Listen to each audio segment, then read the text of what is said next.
આ વસ્તીને હરખ એટલે છે. ઓમ દેવીના દર્શન કરવાના તો 12-13 વર્ષ થઈ ગયા, પણ કોક એવું દેવીનું ઝાડવું હોય, દેવી હામો શ્વાસો લઈને બેઠો હોય. અમારે કેહા બાબા, અમારે બાબાભાઈ હમણાં માં ભગવતી જેનું બાવડું જાય, કેટલાય વર્ષોથી આ મઠ સિવાય અમારે કેહા બાબા ક્યાંય ધૂળતા નથી. શું કામ? ઓરતો તો દેવી હામો છે. કેને ભાવ ન હોય દેવીના દર્શન કરવાની, કેને હામ ન હોય? એ મારા બાપ નાની બળિયાની દેવી, મારા બાપ દીકરાની દેવી, મારા બાપ દીકરાની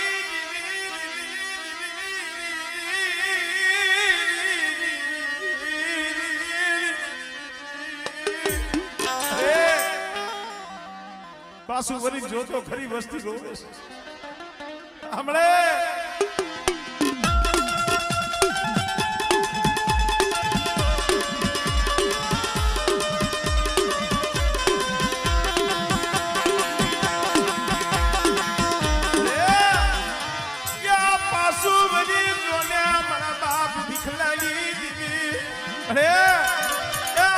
તારી રાહ જોઈને બેઠા છે મારા બાપ નાની બળિયાની દેવી. આમળે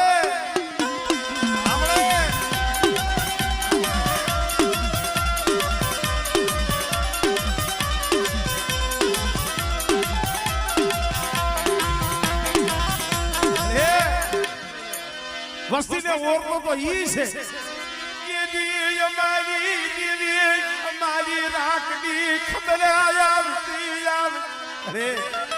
અરે ભાઈ, એક કોકડી કીને દયા આવશી હો.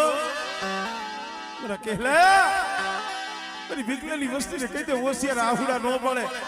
અરે ત્યાં જગા માથે જો મારી વસ્તીની જો ખબર ન આપું,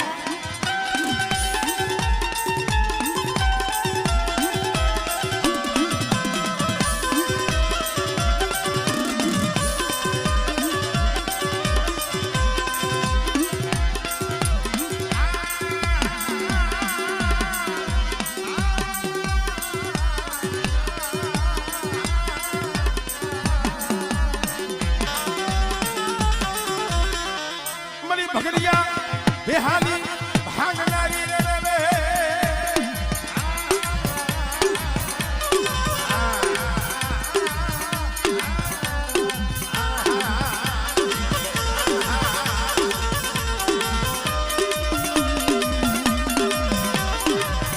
પછી ખાડુમાં આવે મારી જોને ખણતાલ બોલે.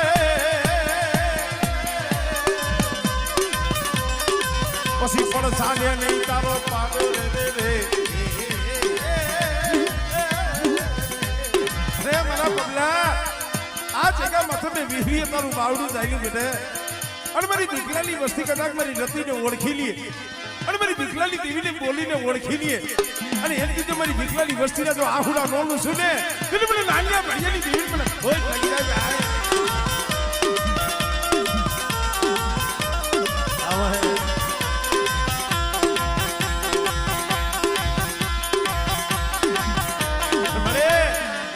વસ્તી હજારો ગૌની વાટે વહી જાય છે હો.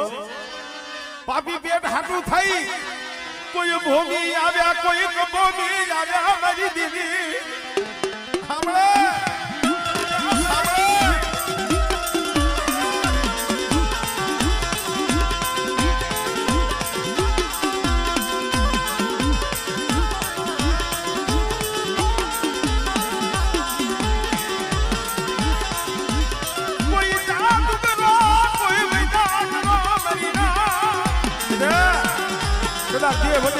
મારી વસ્તી પડી હોય અને કદાચ એકલ જાણી દુબળા જાણી આંગળી સીધે અને જો નાગડી બની જો છોટી નો જ આવને તો મને દીકરાની દીકરી મને કોઈ લાગી જાય